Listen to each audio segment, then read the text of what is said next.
সামাদ, আপনি জানেন যে দীর্ঘ প্রায় 2 দশকের পর বরিশালে আসছেন বিএনপি চেয়ারম্যান তারেক রহমান। সুতরাং তার আগমনকে ঘিরে স্বদেশের মতো বরিশালের নেতাকর্মীরাও কিন্তু উজ্জীবিত, উচ্ছ্বসিত। তারা বলছেন যে এটি তারেক রহমানের এই আগমন এবং এই জনসভা মূলত উৎসবে পরিণত হবে এবং তারা মনে করছেন এটাকে ঈদের আনন্দের মতো। তো এই মুহূর্তে আমরা আছি বরিশাল যে ঐতিহাসিক বেলস পার্ক মাঠ, যেখানে তারেক রহমান বক্তব্য দেবেন সেই মাঠে।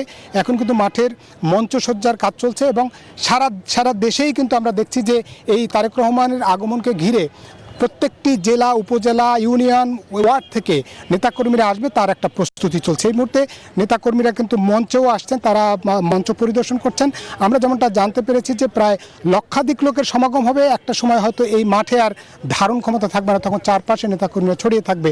তারা বলছেন যে তারেক রহমান যেহেতু একটি নির্বাচনী জনসভাও এটি, এর মধ্য দিয়ে ধানের শীষের বিজয়ের বিষয়ে তিনি একটি রূপরেখা দেবেন বলেও তারা আশা করছেন এবং আগামীতে বরিশাল সহ বাংলাদেশ যে ধানের শীষের বিজয়ের মধ্য দিয়ে বাংলাদেশকে নতুন বাংলাদেশ হিসেবে তারা গড়ে তুলবেন, এমন প্রত্যাশার কথা বলেছেন। এবং তারা বলছেন যে তারেক রহমান বরিশালে যে আসছেন এবং তাকে এক নজর দেখবার জন্য, স্বচক্ষে দেখবার জন্যই মূলত নেতাকর্মীরা আসবেন এবং এই মাঠে জড়ো হবেন। আজকে এই মাঠ এখনও কিন্তু মাঠে কাজ চলছে, কালকে দেখা যাবে জনসমুদ্র, এমনটাই বলছেন নেতাকর্মীরা। এই ছিল বরিশাল থেকে আমার কাছে যা বিএনপি চেয়ারম্যান তারেক রহমানের আগমন উপলক্ষে যে বেলস পার্ক মাঠের যে প্রস্তুতি, তার সবশেষ তথ্য। একই তথ্য জানতে যাব ফরিদপুরে, সেখানে আছে আমাদের সহকর্মী খায়রুজ্জামান। ফরিদপুরে তারেক রহমানের আগমন উপলক্ষে কেমন প্রস্তুতি চলছে, কি বলছে নেতাকর্মীরা?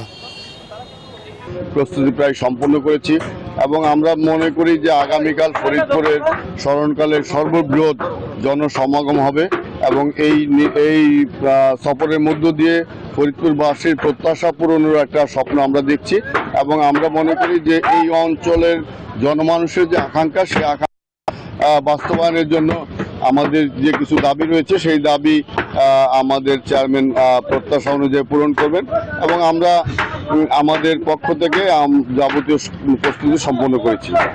ধন্যবাদ আপনাকে। আপনারা শুনতে পাচ্ছিলেন যে ফরিদপুর জেলা বিএনপির সদস্য সচিব, তিনি কিন্তু জানাচ্ছিলেন যে তারেক রহমানের আগমন ঘিরে কিন্তু তাদের প্রস্তুতি প্রায় শেষ পর্যায়ে এবং ফরিদপুর জেলার মানুষের কিন্তু একটা দাবি রয়েছে যে ফরিদপুর বিভাগ এবং সিটি কর্পোরেশন সেই দাবি দেওয়া কিন্তু আগামীকাল এই জনসভা থেকে